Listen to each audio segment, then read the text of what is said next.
This is my beautiful friend. ಈಗ 1 ವರ್ಷ ತುಂಬಿದೆ. ಮದರ್ ಕನ್ಸರ್ನ್ ಏನಂದರೆ ಇನ್ನೂ ಕುತ್ಕೋತಾ ಇಲ್ಲ ಆನ್ ಹಿಸ್ ಓನ್, ಇನ್ನೂ ನಿಂತ್ಕೋತಾ ಇಲ್ಲ, ಇನ್ನು ಮುಂದೆ ಹೋಗ್ತಾ ಇಲ್ಲ. ಹಿಸ್ಟ್ರಿ ಕೇಳಿದಾಗ ಮಗು ಹುಟ್ಟಿದಾಗ ಹತ್ತಿರಲಿಲ್ಲ, 1 ನಿಮಿಷ ಆಗಿತ್ತು ಹತ್ತಿರಲಿಲ್ಲ, ನೀರು ಕುಡಿದ್ಬಿಟ್ಟಿದ್ದ, ಐಸಿಯುಲಿ ಇಟ್ಟಿದ್ರು 1 ತಿಂಗಳು. ಮಗು ಹುಟ್ಟಿದಾಗ ಅಳೋದು ತುಂಬ ಅವಶ್ಯ, ತುಂಬ ತುಂಬ ಇಂಪಾರ್ಟೆಂಟ್ ಮಗು ಅಳೋದು. ಫಸ್ಟ್ ಗೋಲ್ಡನ್ ಮಿನಿಟ್ ಅಂತ ಹೇಳ್ತಾರೆ, ಹುಟ್ಟಿದ ಮೇಲೆ ಫಸ್ಟ್ ಗೋಲ್ಡನ್ ಮಿನಿಟ್. ಆ 1 ಮಿನಿಟಲ್ಲಿ ಮಗು ಅತ್ತಾಗ ಆಕ್ಸಿಜನ್ ಬ್ರೈನಿಗೆ ಹೋಗುತ್ತೆ. ಅತ್ತಿಲ್ಲ ಅಂದರೆ ಆ ಉಸಿರು ತೊಗೊಳ್ಳಲ್ಲ, ಆಕ್ಸಿಜನ್ ಬ್ರೈನಿಗೆ ಹೋಗಲ್ಲ. ಯಾವ್ಯಾವ ಪಾರ್ಟ್ ಆಫ್ ಬ್ರೈನ್ ಅಫೆಕ್ಟ್ ಆಗಿರುತ್ತೋ ಆ ಪಾರ್ಟ್ ಯಾವ ಮಸಲ್ನ ಬಾಡಿನ ಕಂಟ್ರೋಲ್ ಮಾಡುತ್ತೋ ಅದು ವೀಕ್ ಆಗಿಬಿಡುತ್ತೆ. ಕೂತ್ಕೊಳ್ಳೋದಿರಲಿ, ನಿಂತ್ಕೊಳ್ಳೋದಿರಲಿ, ವಾಕ್ ಮಾಡೋದಿರಲಿ, ಮಾತಾಡೋದಿರಲಿ ವೀಕ್ ಆಗುತ್ತೆ, ಸ್ಲೋ ಆಗುತ್ತೆ. ಬೇರೆ ಮಕ್ಕಳಿಗೆ ಕಂಪೇರ್ ಮಾಡಬೇಡಿ ದಯವಿಟ್ಟು. ಡೆಫಿನೆಟ್ಲಿ ಥೆರಪಿ ಮಾಡಿಸ್ಬೇಕು, ಫಿಸಿಯೋಥೆರಪಿ ಮಾಡಿಸ್ಬೇಕು.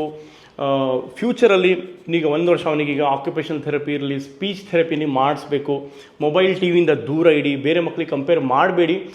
Definitely neuro developmental physician, neuro developmental paediatrician opinion ತೊಗೊಳ್ಳೇಬೇಕು. ಅಲ್ಲಿ ಇಲ್ಲಿ ರ್ಯಾಂಡಮ್ ಆಗಿ ಪಬ್ಲಿಕ್ ಸಜೆಷನ್ ತೊಗೋಬೇಡಿ, ನೆಗೆಟಿವ್ ಮೆಸೇಜಸ್ ಮೈಂಡಲ್ಲಿ ಇಟ್ಕೋಬೇಡಿ. ಥೆರಪಿ ಇದೆ, ಬಟ್ ಅದರದ್ದು ಪ್ರೋಗ್ರೆಸ್, ರೆಸ್ಪಾನ್ಸ್ ಎಷ್ಟು ದಿನ ಆಗುತ್ತೆ, ಎಷ್ಟು ವರ್ಷ ಆಗುತ್ತೆ, ಎಷ್ಟು ತಿಂಗಳಾಗುತ್ತೆ ಹೇಳಕ್ಕೆ ಬರಲ್ಲ. Every child is unique, every child will grow beautifully. Thank you. Your future is bright.